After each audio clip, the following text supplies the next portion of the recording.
The valley's debt. The van had disappeared down the road hours before, but the stifling smell of hot plastic still seemed glued to Andrew's skin as he opened the guest room window. The valley revealed itself as a deep pit, surrounded by mountains that seemed to rise up to block the sky. The sloping houses, stacked on narrow streets, gave the impression that the entire village was trying to cling to the slopes to avoid sliding into some invisible abyss. The air was heavy, humid, almost thick. The surrounding forest seemed alive, squeezing the village like a clenched fist. Andrew felt an immediate discomfort. It wasn't just the feeling of being far from home. It was something older, more instinctive, as if the place were watching him. Tyler appeared in the doorway with a tired smile and a cup of strong coffee. He talked about showing him the village, about how everything there had its own rhythm. Andrew tried to keep up, but every step on the dirt roads reinforced the sensation that he was an intruder crossing forbidden territory. That's when they saw the building. The abandoned clinic emerged among the trees like a forgotten body. The peeling paint, the moss sliding down the walls, the cracked windows. Everything seemed soaked in a silence that was not natural. Andrew felt a shiver, but tried to hide it. Tyler did not hide it. He stopped mid-sentence, lowered his head, and made the sign of the cross. A quick, automatic gesture, but loaded with a fear that didn't match the friend Andrew knew. The silence between them stretched, heavy, until they reached the town's small diner. The smell of bacon and hot coffee seemed to ease the mood, but Tyler didn't relax. He leaned over the table, his voice low, almost a whisper. "This land has an owner." Andrew laughed, but the laughter died quickly. Tyler wasn't joking. His gaze was hard, somber, as if he was about to reveal something that shouldn't be spoken. And he did. He spoke of the clinic built without offerings, of the unexplained deaths of the missing babies, of the debt collected in silence, of the sacrifice accepted by all. 12 lives to appease something that lived beneath the soil of that valley. Andrew tried to argue, but his voice failed. The story seemed too absurd, and yet the fear that dripped from Tyler's words was real as the silence that enveloped the entire village. When they left the diner, Andrew felt something in the air had changed, as if the valley had realized he now knew too much. And that night, as he tried to sleep, the sound began. A slow dragging in the backyard dirt. Then the scratching on the wall, and then the doorknob turning. Terror took shape, and Andrew realized that the debt of that place might never have truly been paid. The scratching returned, stronger, closer, and something outside seemed to know exactly where he was. Tyler pulled Andrew out of the room with so much force, he almost fell into the hallway. The scratching on the wall continued, now faster, as if something were trying to find an entry. The entire house seemed to vibrate with that sound, as if the valley were holding its breath.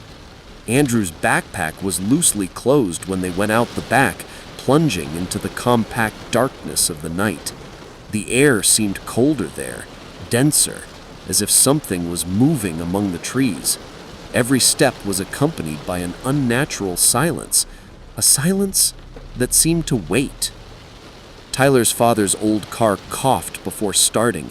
The engine roared too loudly, echoing through the empty streets.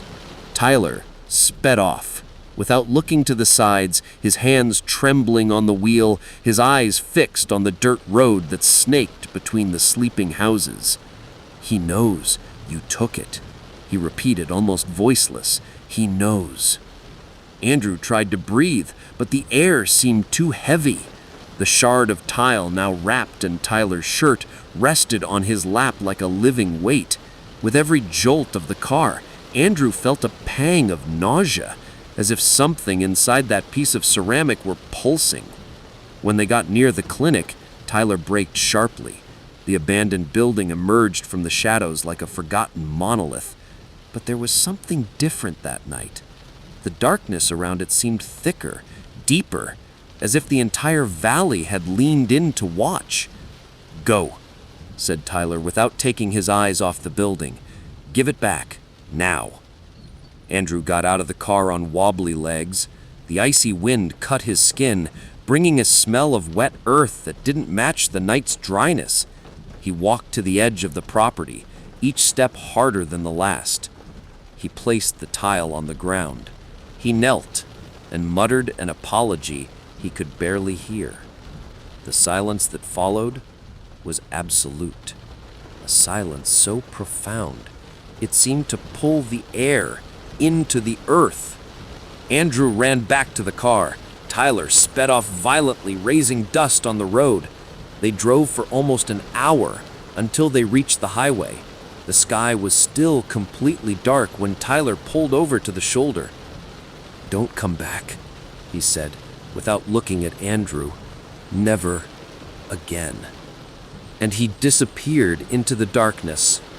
Andrew was left alone, trembling, waiting for the van that would take him back to the city. He managed to leave. He managed to escape the valley. But the valley did not escape him. Months later, in the silence of his own apartment, Andrew still woke in the middle of the night with the smell of damp earth invading his room. Sometimes he felt the scratching on the wall, soft, almost imperceptible, as if something were testing the distance between them. And then, on a particularly cold night, he heard the sound he feared most, a slow dragging, heavy, coming from the building's hallway and stopping right in front of his apartment door. The apartment door shuddered with the gentle, almost polite impact of something that shouldn't be there. Andrew lay motionless in bed, his entire body rigid, his breath caught in his chest. The dragging in the hallway ceased, replaced by a silence so deep it seemed to pull sound into the wood. Andrew got up slowly, each step echoing inside his own head. The lamp cast long shadows on the walls, distorted, as if something moved within them when he wasn't looking directly. The smell of damp earth invaded the room, stronger than ever, as if someone had spread fresh mud on the floor. Andrew approached the door. His hand shook when he touched the knob. He didn't turn it. He just touched it. On the other side, something responded. A touch.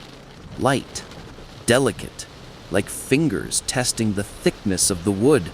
Andrew stumbled back, tripping on the rug. His heart beat so fast it seemed to want to escape his chest. He looked at the window, closed, at the hallway, empty, at the tile shard that was no longer there. Panic pierced him like a blade. He had left the tile in the valley.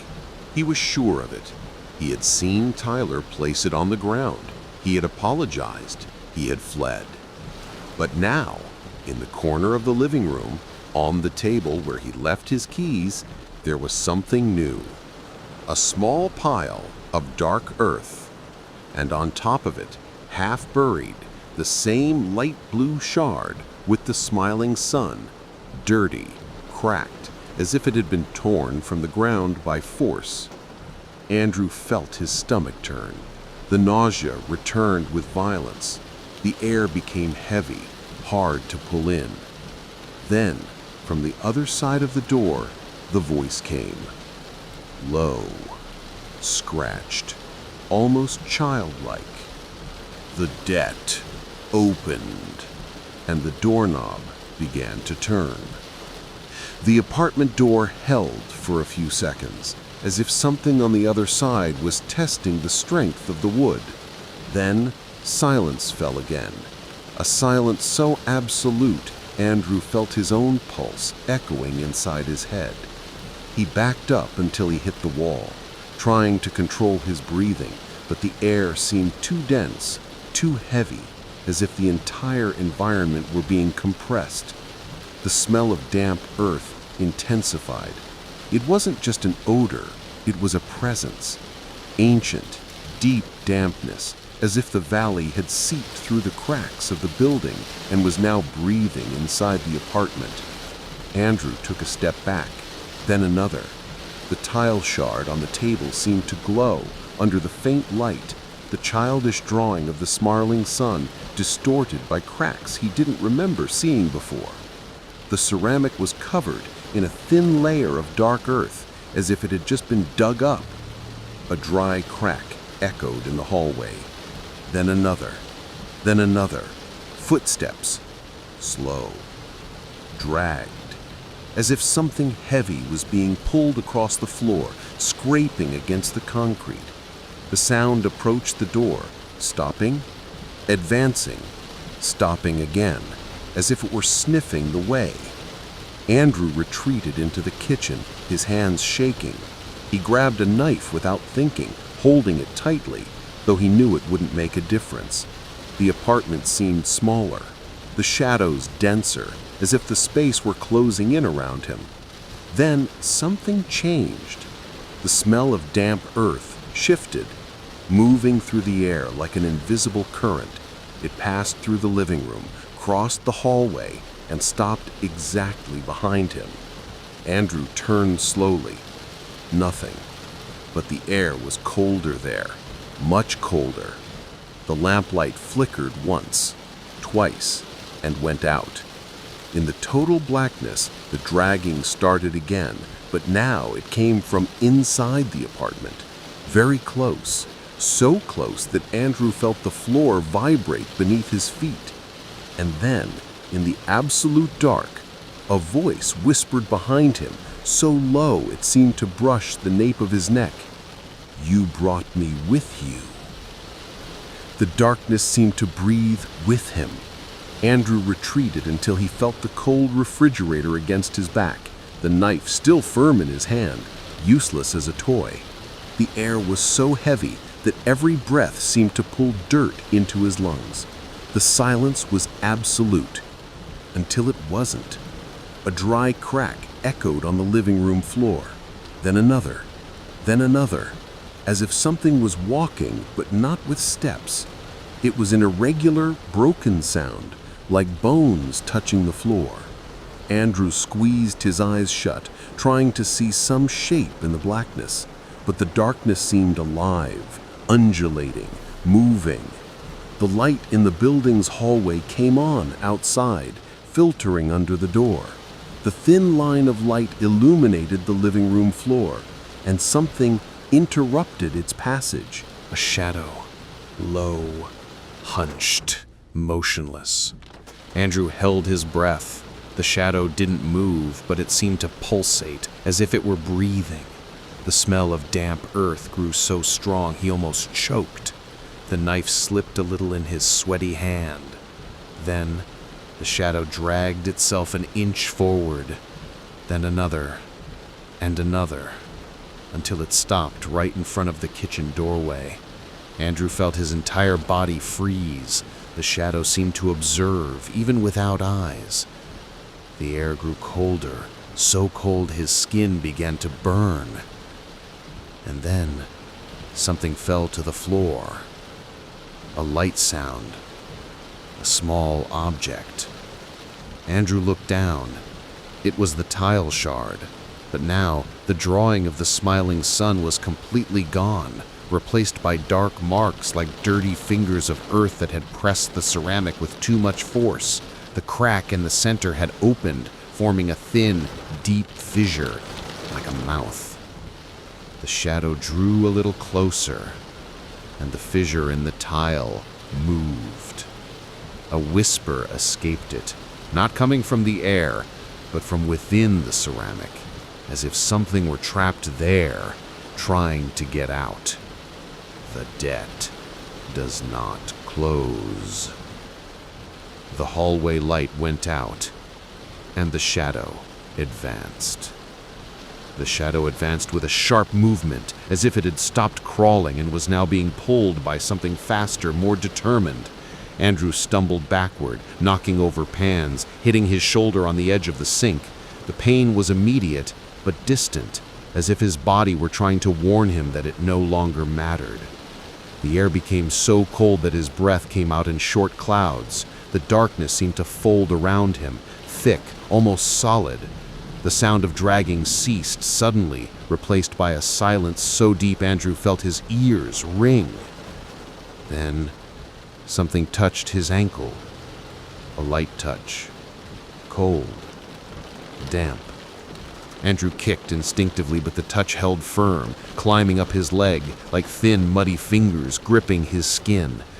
He fell to the floor, trying to crawl away, but the floor seemed slippery, as if covered by a thin layer of mud.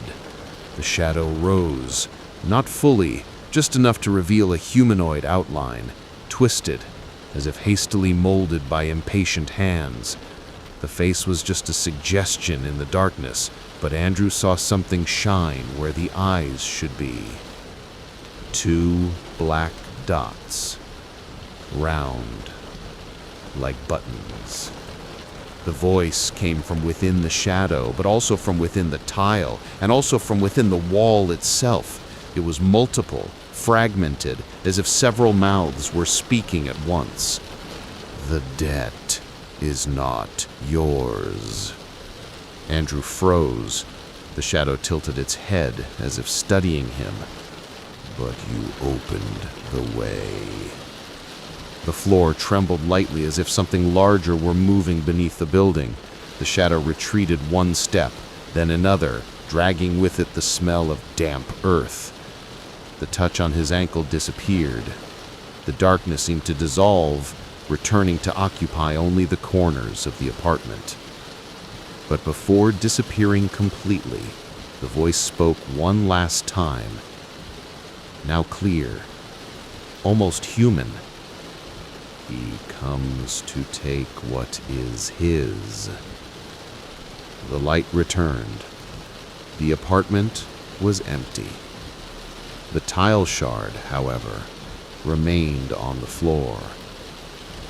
And now there was a new drawing on it. No longer a smiling sun, but the outline of a hand. A small hand, pressed against the ceramic from the inside. They entered. The street always looked the same. But for the boy, there was a fixed point that held his gaze. The front window of Mr. Getley's house. Huge, disproportionate, taking up almost the entire wall beside the door. No curtains, no blinds, no attempt to hide the interior. It was as if the house was always open, exposed, vulnerable, or as if Mr. Getley wanted to be seen, observed, judged. The suburb was ordinary, almost banal. Low walls, rusty gates, fruit trees that dirtied the sidewalk.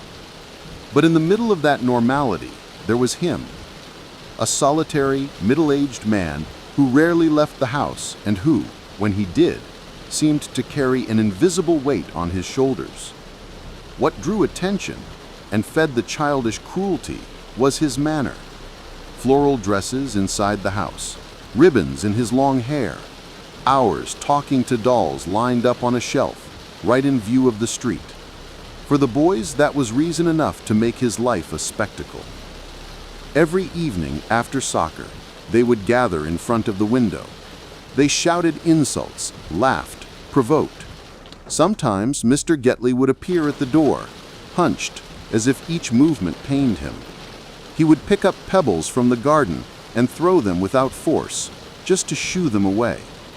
It was a cruel ritual, repeated day after day. Among them was a boy who participated more than the others, not out of malice, but out of fear of being excluded.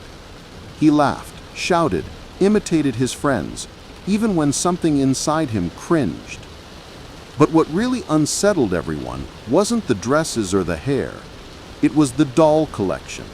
Some old, made of porcelain, others improvised, hand-sewn, and one in particular, a crooked rag doll with black button eyes, always turned toward the street, always watching, always attentive.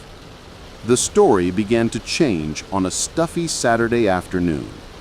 A bad kick, the ball flying over the low wall, landing in Mr. Getley's garden. The silence was immediate. Everyone looked at the boy who had kicked it. He didn't want to go. Something in him knew he shouldn't, but the pressure of their stares pushed him to the gate. When he touched the cold iron, the house door opened. Mr. Getley appeared. No dress, no ribbons, just old sweatpants and a worn t-shirt. He walked to the ball, picked it up with difficulty, and handed it to the boy. He said nothing, just looked him in the eyes. There was no anger, no hatred, just a deep, crushing weariness that the boy felt like a weight in his chest. "Stay away from us, you weirdo," he said in a shameful impulse. Mr. Getley's face changed, not with anger, but with resignation. He turned and went inside, closing the door slowly. The afternoon lost its brightness, the game lost its meaning, and the look in Mr. Getley's eyes stayed stuck in the boy's mind, like a shadow that wouldn't fade. And that would only be the beginning. They whisper through the gaps. The Watchers. They said they're coming. Lights in the houses began to turn on. Curious neighbors peeked through windows, but no one went down. No one called to him. No one tried to help. Gradually, the lights went out again, one by one, as if everyone had decided it wasn't their problem. The boy kept watching. After a few minutes, Mr. Getley stood up, staggering, and went inside. The door closed slowly, as if he had used his last bit of strength to push it. The silence that followed was suffocating, and the boy knew, with a certainty that chilled his entire body, that this wasn't drinking. It wasn't ordinary delirium. It wasn't tiredness. It was fear. A fear so deep it seemed to have taken hold of every gesture, every word, every movement of Mr. Getley. And after that night, he never appeared at the window again. The boy woke the next day with his heart racing, as if he had spent the whole night fleeing from something in his dreams. He ran to the window before even brushing his teeth. Mr. Getley's house was there, immobile, silent, but different. The enormous front window, always open, always exposed, was now completely covered. Sheets of old newspaper, taped from the inside with brown adhesive, blocked all view. It was an irregular collage, done in haste, as if someone had tried to prevent any fragment of light from entering or leaving.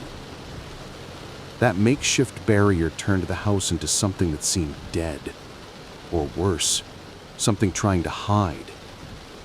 In the first days, Greg and the other boys still tried to mock. They went to the front of the house, shouted, insults, provoked, laughed, but the response was an absolute silence that seemed to swallow the words before they even echoed. They threw pebbles at the door. Nothing. No movement. No shadow behind the newspapers. The lack of reaction was more disturbing than any pebble Mr. Getley used to throw back. In less than a week, they gave up. Mr. Getley's house became a blind spot on the street. People walked past quickly, avoided looking, pretended it didn't exist. But the boy couldn't ignore it. Every day he watched that covered window and felt a tightness in his chest. Something was wrong. Something terrible. Weeks passed. 1, 2, 3. No sign of life.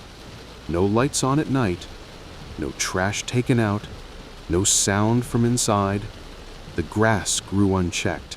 Dust accumulated on the porch. It was as if time had stopped in there. Until during dinner, the boy's mother asked, "Have you guys seen Getley?" The silence at the table was immediate. The next day, a small group of neighbors gathered in front of the house. They called for him, knocked on the door, first with their knuckles, then with their whole hand. Nothing. No movement, no shadow behind the newspapers. The lack of reaction was more disturbing than any pebble Mr. Getley used to throw back. In less than a week, they gave up. Mr. Getley's house became a blind spot on the street.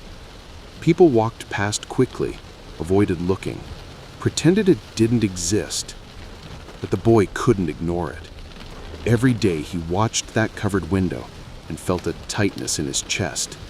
Something was wrong, something terrible. Weeks passed. 1, 2, 3. No sign of life. No lights on at night, no trash taken out, no sound from inside. The grass grew unchecked, dust accumulated on the porch. It was as if time had stopped in there. Until, during dinner, the boy's mother asked, "Have you guys seen Getley?" The silence at the table was immediate. The next day, a small group of neighbors gathered in front of the house. They called for him, knocked on the door, first with their knuckles, then with their whole hand. Nothing. The boy's father took a deep breath. "We need to go in." It was at that exact moment that something moved inside the house. A dry thud. Then silence. The neighbors looked at each other, tense. And then came the sound. A slow dragging, deep, as if something heavy was being pulled across the floor, and it was coming toward the door. The door was ajar, and the smell escaping from inside was so strong it seemed to push the group of neighbors back a step. Mold, dust, and something damp, heavy, like rotting wood. Robert opened the door completely, and the faint streetlight revealed the chaos in the living room. The dolls once lined up were scattered on the floor, some face down, others with arms torn off. The rag doll with button eyes had fallen near the entrance, face up, as if left there on purpose, waiting. The dragging came again, now clearly coming from the hallway. "Getley?" called Robert, his voice trembling. "Is that you?" The hallway was a tunnel of darkness. The streetlight didn't reach there. The sound stopped. The silence that followed was so profound it seemed to have weight, as if something was there, motionless, listening. Then something moved. A low, hunched shadow, dragging itself across the floor. It had no defined shape. It seemed bent, twisted, as if the body had been forced to fit into a space too small. The boy's mother stepped back, hand over her mouth. "Close the door," she whispered. "Close it now." But Robert didn't close it. He took a step inside, trying to see better. "Getley?" The shadow stopped, then slowly raised what looked like a hand, or what was left of one. The fingers were stiff, twisted, as if they'd been bent backward. The skin seemed too thin, almost translucent. And then a voice came from the darkness, a hoarse, scratchy whisper, as if someone hadn't spoken in weeks. "They entered." Robert froze. "Who entered?" he asked, not realizing his voice had dropped to almost nothing. The shadow advanced a little, revealing part of Mr. Getley's face, or what was left of it, sunken eyes, surrounded by deep dark circles, grown-out, disennobled beard. But the worst was the expression, absolute terror, as if he were seeing something behind the neighbors, something they couldn't see. "They watch," he murmured, "through the gaps, through the cracks, through the windows." He raised his deformed hand, pointing at the newspaper-covered window. I tried to close everything." The boy's mother began to cry softly. Robert took another step, trying to approach. "Getley, we're going to help you. Just come with us, okay?" But Mr. Getley shook his head, desperate. "No, I can't leave. They're here! The dragging returned, but this time it didn't come from Mr. Getley. It came from behind him. Something too large to be in that hallway. Something that moved like flesh being dragged across the floor. Mr. Getley's eyes widened. "Close the door," he whispered, with an urgency that chilled everyone's blood. "Close it before they—" The sound grew. Something was approaching, something that shouldn't exist, and then it hit the door hard enough to make it shudder. The door shuddered with the impact of what was on the other side, but then everything went still, too still. The silence that followed was so deep it seemed to pull the air into the house, as if something were breathing through the walls. The neighbors retreated, forming a hesitant semicircle on the porch. No one dared speak. No one dared approach. The boy's father finally broke the silence. "We need to call for help." But before anyone could move, a new sound echoed inside the house. A crack. Then another, like wood giving way under weight. The neighbors looked up. The sound moved across the ceiling, slow, dragged, as if something were crawling between the rafters, exploring every corner, every crack. The boy's father swallowed hard. Whatever it is, it's not at the door anymore. Robert, still pale, took a step back. We wait for the police. No one opens that door again. No one disagreed. The street fell silent until the police cars arrived. When the officers broke down the door, the smell that came out was so strong one of them immediately recoiled. The living room was destroyed. The dolls, once scattered, were now piled in a corner, as if dragged away from the entrance. The button-eyed doll was on top of the pile, facing the door. The flashlights illuminated the dark hallway. "Mr. Getley?" called one of the officers. Nothing. They advanced to the back bedroom. The door was ajar. When they pushed it, the light revealed Mr. Getley's body sitting on the floor, leaning against the wall, his legs bent in an impossible way. Eyes open, fixed, frozen in absolute terror. But the worst was on the walls. Scratched from top to bottom with frantic, repeated, overlapping marks, as if he had tried to write something and failed. Just lines, desperate lines. Except for one phrase, written with shaky letters, right above his head. They entered.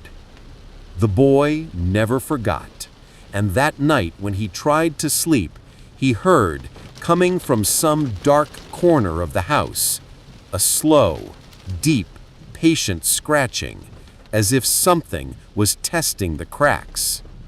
The door shuddered one last time, then fell silent, a silence so deep it seemed to absorb the air from the whole street.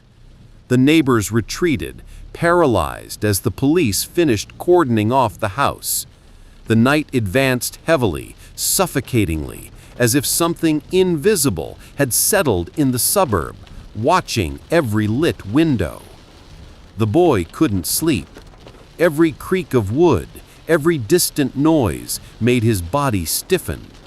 He tried to convince himself it was over, that whatever had been inside Mr. Getley's house had stayed there. But the feeling of being watched didn't lessen. It was as if the darkness of his room had gained weight, density, intention. When he finally fell asleep, it was from exhaustion, and he woke hours later to a sound that shouldn't be there. A scratching, slow, deep, coming from his own bedroom window. He sat up in bed, his heart hammering. The curtain swayed slightly, though there was no wind. The sound continued, scratching the glass like nails too long, testing the surface, looking for a flaw. He held his breath. The scratching stopped. For a moment, everything was still. Then something touched the glass, a soft touch, almost curious. The curtain moved again, as if something outside pushed it carefully, trying to see through it. The boy didn't move, he didn't blink, he didn't breathe. And then, from the other side of the window, a voice whispered, low, hoarse, scratchy, as if from a throat that shouldn't produce any sound. Open, just a little. The curtain billowed inward, as if invisible fingers were pulling it in. The boy recoiled, but the voice came again, closer, almost inside the room. They are still here. The glass cracked. A thin line formed in the center, like a fissure being pushed from the inside out. And the scratching started again, now faster, more impatient, as if something had finally found the crack it was looking for. The man in the wall. The house had always been too silent. Not the comfortable kind of silence of a quiet night.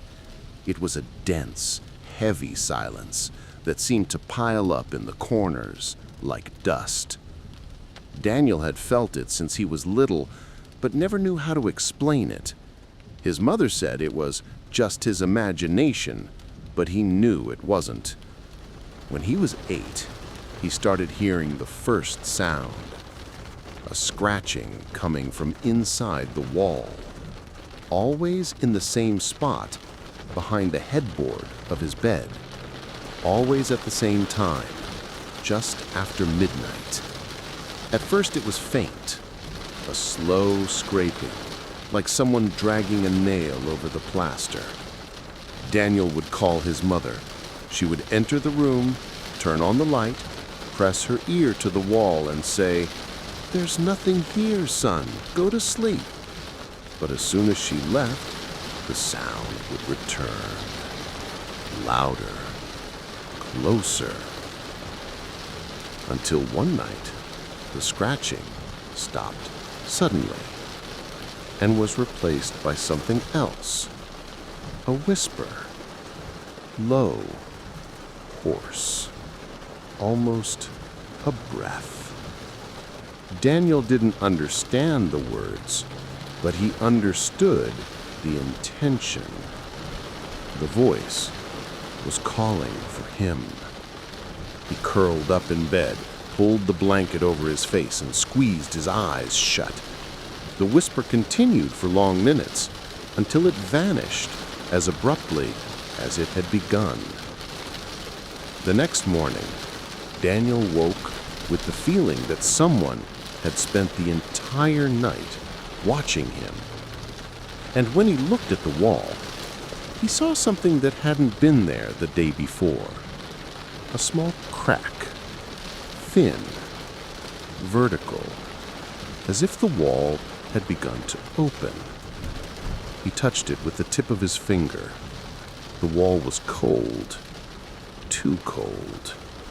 And for a moment, he was absolutely certain that something on the other side had touched back. His mother began to notice that Daniel was different. He woke up tired. Even if he went to bed early, he had deep, dark circles, paler skin, and sometimes seemed to hear things no one else could.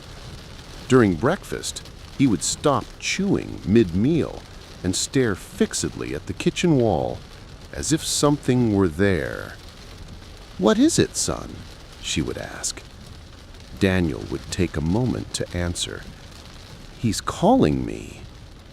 His mother would try to smile, but the smile never reached her eyes. On the third night, the scratching returned, louder than ever. Daniel woke with a start, his heart racing.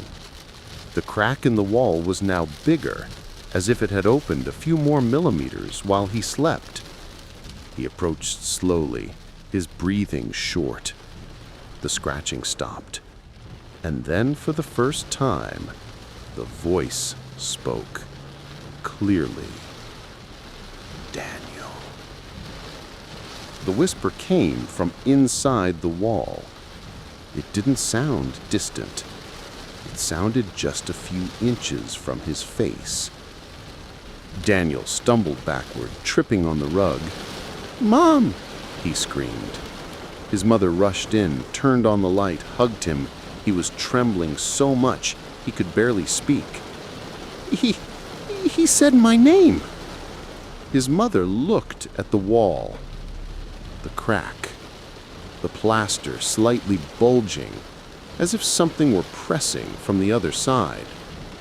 She swallowed hard. "It was just a dream, my love." But Daniel shook his head, desperate. "It wasn't a dream. He's trapped in there. He wants to come out."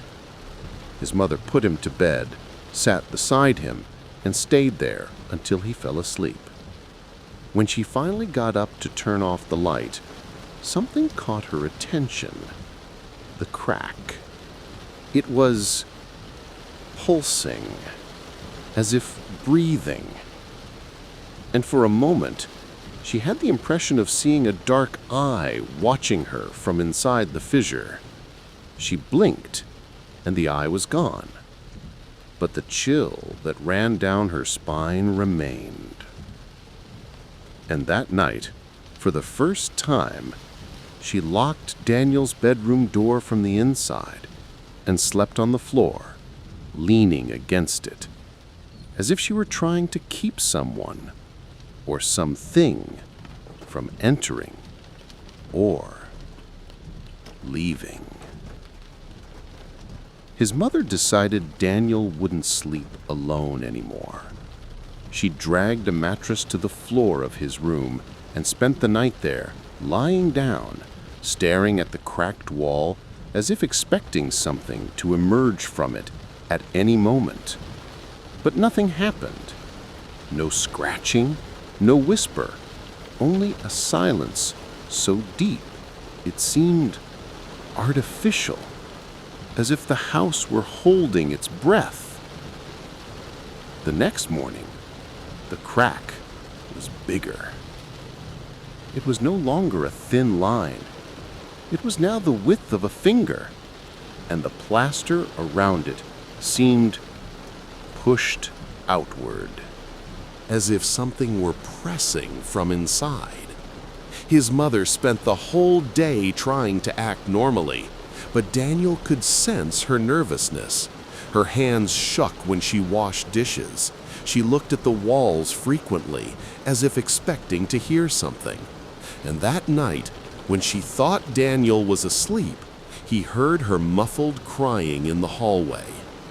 On the fourth night, the silence ended. Daniel woke to a sound that wasn't scratching. It wasn't a whisper. It was breathing. A slow, deep breath coming from inside the wall. He sat up in bed, paralyzed. His mother slept on the mattress beside him, exhausted. The breathing grew louder, closer, almost in his ear. And then the voice spoke again. "Daniel, open!" The crack vibrated. Plaster fell in small pieces. A thread of icy air escaped the fissure, as if the other side were a place much colder than that bedroom. Daniel tried to call his mother, but his voice wouldn't come out. The wall cracked. Something moved inside. Something too large to be in such a narrow space. Something that seemed to writhe, trying to find a way out. His mother woke to the cracking sound, jumped up, and pulled Daniel away from the wall. "Stay behind me!" The crack opened a little more. A piece of plaster fell to the floor, and for a moment, something dark appeared within the fissure. It wasn't an eye. It wasn't a hand. It was just darkness. A living, pulsing darkness that seemed to observe. His mother backed away with Daniel in her arms. The voice whispered again, clearer than ever. "I'm almost there." The bedroom light flickered and went out. The light went out. The room plunged into total darkness, so thick it seemed to have weight. Daniel gripped his mother's arm tightly, feeling his heart pound in his neck. The breathing behind the wall grew louder, deeper, as if the darkness had lungs.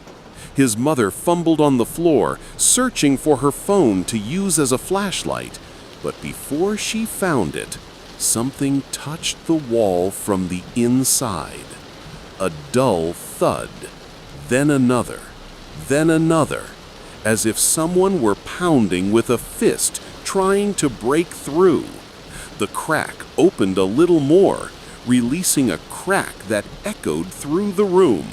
A stream of icy air escaped the fissure, as if the other side were a place much colder than that bedroom.